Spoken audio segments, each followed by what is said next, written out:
একজন ত্যাগী পরীক্ষিত নেতা। বিগত বিগত স্বৈরাচারী সরকার শেখ হাসিনার আমলে তিনি অনেক জেল খেটেছেন, অনেক জুলুমের শিকার হয়েছেন, অনেক ত্যাগ স্বীকার করেছেন।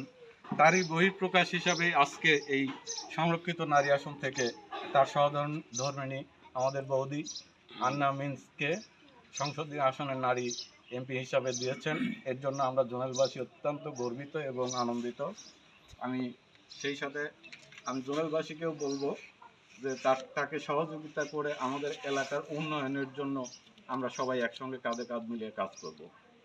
উন্নয়নের ক্ষেত্রে কি চাওয়া আছে আপনাদের জোনালবাসী? আমাদের জোনাইলের উন্নয়নের সর্বপ্রথম ধাপ হচ্ছে, আমাদের প্রথম সমস্যা হচ্ছে জোনাইলের ব্রিজটা, বরাল নদীর উপরে যে ব্রিজ, বরাল নদীর উপর যে ব্রিজ পাগলা বাজার থেকে জোনাইল বাজার পার হতে, এই ব্রিজটা অত্যন্ত কষ্টদায়ক।